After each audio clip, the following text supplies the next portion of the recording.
दोस्तों सुजलॉन एनर्जी की बात करें तो यहाँ पे बड़ी अपडेट निकल के आ रही है जिसको इस वीडियो के माध्यम से हम डिस्कस करने वाले। सुजलॉन एनर्जी के स्टॉक में आज गिरावट हुई। अब इसके गिरावट के बीच में अगर आप देखें तो 3 बजे के बाद आज बहुत जम के यहाँ पे खरीदारी और बिकवाली हुई है। ये आधे घंटे के अंदर पूरा जो खेल हुआ इसके पीछे क्या वजह उसको समझने की कोशिश करेंगे। यहाँ पे सुजलॉन एनर्जी के मैनेजमेंट की तरफ से एक बड़ी चेतावनी भी दी गई है। क्या है वो चेतावनी उसको भी समझने की कोशिश करेंगे। और स्टॉक फिलहाल इस समय एएसएम लिस्ट में शामिल है। सुजलॉन एनर्जी के स्टॉक ने पिछले दिनों काफ़ी अच्छी दौड़ लगाई, उसके बाद में यहाँ पे स्टॉक दबाव में दिखाई दे रहा है। क्या एक बार प्रॉफिट बुक कर लेना चाहिए या फिर डिप में खरीदारी का ये मौका समझ के यहाँ पे निवेश कर लेना चाहिए, जानने की कोशिश करेंगे इस वीडियो के माध्यम से। लेकिन फ्रेंड उससे पहले अगर आप पहली बार हमारे चैनल पे आए तो चैनल को सब्सक्राइब कर दीजिए, एक बेल आइकॉन दबा दीजिए ताकि जब भी नया वीडियो बने पहला नोटिफिकेशन आपको मिले। वीडियो पसंद आए तो लाइक से जरूर कीजिए। चलो फ्रेंड्स वीडियो स्टार्ट करते हैं। मैं हूँ आपका दोस्त एसबी दवे और हमारे अपने चैनल ऑनलाइन कमाई में आपका बहुत बहुत स्वागत है। तो सबसे पहले सुजलॉन के कारोबार की बात कर ले तो आज 77.30 पर स्टॉक की शुरुआत हुई, यानी पॉजिटिव शुरुआत हुई। कल की क्लोजिंग 77 के आसपास थी। इंट्राडे में 77.58 का हाई भी बन गया, लेकिन ऊपर के लेवल से आगे बिकवाली।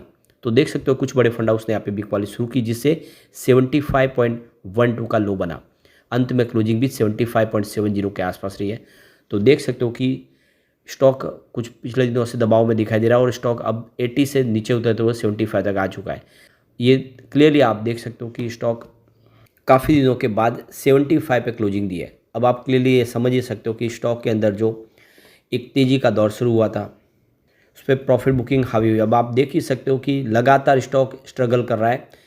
80 को क्रॉस करने के बाद स्टॉक फिर नीचे की तरफ आ गया और आप क्लियरली देख दो कि पिछले 2 ट्रेडिंग सेशन से जो गिरावट हुई इससे स्टॉक जो 78 के आसपास था वो 75 तक चला गया। ऐसे में लग रहा है कि स्टॉक यहाँ पे थोड़ा और दबाव में देखने को मिल सकता है, लेकिन जल्दी यहाँ पे एक अच्छी तेज़ी बन सकती है क्योंकि करेक्शन भी काफ़ी ज़्यादा हो चुका है। सुजलॉन एनर्जी को फिलहाल एएसएम लिस्ट में शामिल कर लिया गया है। बीएसई ने पहले किया था और बाद में एनएससी ने भी इसको एएसएम लिस्ट स्टेज 1 में शामिल कर लिया। तो बीएसई में तो 13 अगस्त को ही है ऑलरेडी इसको इंटर कर दिया था। अब आप देख सकते हो कि स्टेज 1 में इससे पहले भी था। 5 जुलाई 2024 से 19 जुलाई तक ये स्टेज 1 में था। उसके बाद में इसमें बाहर निकाला और 13 अगस्त से फिर इसको स्टेज 1 में शिफ्ट कर दिया गया। तो कोई चिंता की बात नहीं हुई। ऑलरेडी ये इससे पहले काफ़ी समय तक स्टेज 4 में रह सका है और अब यहाँ पे स्टेज 1 में है तो जल्द इसके फिर बाहर निकलने की भी संभावना बन जाती है। अगर इसमें अपर सर्किट लोअर सर्किट नहीं लगेंगे तो स्टेज 1 से बाहर आ जाएगा। तो फिलहाल तो इसमें अपर सर्किट लोअर सर्किट की संभावना नहीं बन रही है। अब यहाँ पे देखो कि 10 सितंबर 2024 को कंपनी की एजीएम होने जा रही है। तो ये 29वीं एजीएम होगी कंपनी की, जो वीडियो कॉन्फ्रेंसिंग के माध्यम से होगी। और आप देख लो कि इसमें कुछ प्रस्ताव है जो पास किए जाएंगे, जिसमें Q1 का रिजल्ट और पूरे साल का रिजल्ट है वो शेयर होल्डर के सामने रखा जाएगा और उनकी रजामंदी ली जाएगी। इसके अलावा कंपनी के जो इंडिपेंडेंट डायरेक्टर है उनके जो सैलरी है उसको लेकर भी परमिशन लेनी होगी, शेयर होल्डर की रजामंदी लेनी होगी। और साथ में आप देख सकते हो कि यहाँ पे Pranavati Tanti as a director company वो रिटायर्ड हो रहे हैं, तो उनकी फिर से यहाँ पे रीअपॉइंटमेंट के लिए भी उनको यहाँ पे शेयर होल्डर की रजामंदी लेनी होगी। एलिजिबल शेयर होल्डर के लिए जो डेट फिक्स कर दी है, यानी 3 सितंबर 2024 इसकी कट ऑफ डेट है। तो 3 सितंबर 2024 के पहले जितने भी शेयर होल्डर होंगे जिनके डीमैट अकाउंट में शेयर होंगे वही यहाँ पे वोटिंग कर पाएंगे। अब यहाँ पे देख सकते हो कि जो वोटिंग लाइन खुलेगी वो यहाँ पे 7 सितंबर 2024 को सुबह 9 बजे खुलेगी और जो बंद होगी वो 9 सितंबर 2024 को शाम को 5 बजे हो जाएगी। तो इसमें ई वोटिंग के माध्यम से अगर आप शेयर होल्डर तो आपको भी अपने वोटिंग राइट का इस्तेमाल करना चाहिए। यहाँ पे जो एलिजिबल शेयर होल्डर है वो इस रिजल्ट के जो संभावना है, साथ में जो एजीएम की बातचीत है, वो सारी की सारी आप खुद लाइव वेबकास्ट के माध्यम से जान पाएंगे। तो यहाँ पे देख दो कि एजीएम के दौरान कुछ और अनाउंसमेंट होती हुई दिखाई दे सकती है।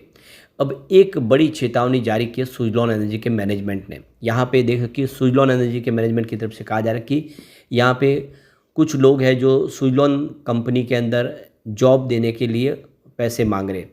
वो एजेंट के तौर पे जॉब ऑफर कर रहे हैं और सामने लोगों से पैसे मांग रहे हैं। तो सुजलॉन की तरफ से क्लेरिफिकेशन दिया गया कि सुजलॉन एनर्जी किसी भी प्रकार का कोई चार्ज नहीं करता है। यानी अगर आपको सुजलॉन में जॉब लेना है तो उसके लिए किसी प्रकार का आपको किसी लेवल पे किसी एजेंट को कोई चार्ज देने की ज़रूरत नहीं है। और अगर आपको सुजलॉन एजेंट के बिहाफ पे अगर कोई पैसे मांग रहा है तो आप उसके खिलाफ कंप्लेंट कर सकते हैं, क्योंकि किसी भी प्रकार के जॉब के लिए कोई भी चार्ज नहीं यहाँ पे सुजलॉन की तरफ से लिया जा रहा है, ये क्लियर कहा गया। तो यहाँ पे देखो कि सुजलॉन के नाम से कुछ लोग हैं जो फ्रॉड कर रहे हैं, जॉब स्कैम कर रहे हैं, इसको लेकर यहाँ पे सुजलॉन ने एक तरह से वार्निंग जारी की उन लोगों से जो गलत तरीके से ऐसे फर्जी लोगों के स्कैम में ना फंसे, और इसीलिए यहाँ पे सुजलॉन ने इसकी चेतावनी दी है। अब यहाँ पे जो एक अच्छी गुड न्यूज़ निकल के आ रही है, नेशनल कमेटी फॉर ट्रांसमिशन ने यहाँ पे देख लो कि 22,540 करोड़ रुपीज़ की रकम सैंक्शन की, तो पावर मिनिस्ट्री की तरफ से इसको अप्रूवल मिला है। आप देख सकते हो इसमें गुजरात और तमिलनाडु में ऑफशोर विंड प्रोजेक्ट होने हैं, जिसमें आप देख सकते हो कि 6,900 करोड़ की रकम होगी जो गुजरात ऑफशोर विंड प्रोजेक्ट के लिए खर्च हो सकती है। तो गवर्नमेंट की तरफ से 22,540 करोड़ की बड़ी रकम सैंक्शन की गई है, और इस रकम के माध्यम से ग्रीन एनर्जी के प्रोजेक्ट आगे बढ़ते हुए दिखाई देंगे। सरकार इस समय ग्रीन एनर्जी सेक्टर के लिए अपनी तरफ से पूरी तरह से कोशिश कर रही है कि जल्द से जल्द वो गोल है 2030 तक का 500 गीगावाट का, उसको पूरा अचीव करना है। और सरकार ने ऑलरेडी अगर आप देखें तो 6,000 करोड़ रुपये की रकम सैंक्शन की गुजरात और तमिलनाडु के लिए जो ऑफशोर विंड के प्रोजेक्ट आएंगे 1 गीगावाट के। तो यहाँ पे गुजरात ऑफशोर विंड के लिए जो प्रोजेक्ट की एस्टिमेट कॉस्ट है वो 6,900 करोड़ के आसपास है, और तमिलनाडु के लिए 6,242 करोड़ के आसपास है। तो क्लियरली देख सकते हो कि सरकार ने बड़ी रकम का ऐलान कर दिया, जिससे आने वाले समय एक प्रोजेक्ट कंप्लीट होंगे। तो ये बहुत बड़ी अपॉर्चुनिटी इस समय हम देख सकते हो सुजलॉन के लिए, क्योंकि ऑफशोर विंड में सुजलॉन पहले से बहुत ज़्यादा सक्रिय है और सबसे पुरानी कंपनी है। तो किसी भी कंपनी को टेंडर मिले, उसका मेंटेनेंस सर्विस और मैन्युफैक्चरिंग का काम सुजलॉन के पास आ सकता है। तो यहाँ पे देख लो कि सेंट्रल इलेक्ट्रिसिटी अथॉरिटी यानी सीए की तरफ से जो ड्राफ्ट प्लान फाइल किया गया उसमें ये बताया गया है करीब 4.75 ट्रिलियन रुपीज़ की जरूरत पड़ेगी 2027 तक। तो यहाँ पे सरकार ने कमर कस ली, और ऐसे में हम कह सकते हैं कि सुजलॉन आने वाले समय बेहतर प्रदर्शन करता हुआ दिखाई दे सकता है। अब यहाँ पे कुछ डील हुए, उन डील की तरफ चलते हैं, जो देख सकते हो कि सुबह 9:53 पर 76.15 की प्राइस से 2,13,000 शेयरों की खरीदारी हुई। तो 10:35 पर 76.05 की प्राइस से 3,59,000 शेयरों की एक बिकवाली हुई। उसके बाद 1:47 पर 76.75 की प्राइस से 4,56,000 शेयरों की एक खरीदारी और हुई। तो फिर 3 बजे 76.34 की प्राइस से 4,56,000 शेयरों की बिकवाली हुई। उसके बाद 3:08 पर 76.06 की प्राइस से 5,15,000 शेयरों की एक बड़ी खरीदारी हुई। और फिर 3:16 पर 76.01 की प्राइस से 6,22,000 शेयरों की एक खरीदारी और हुई।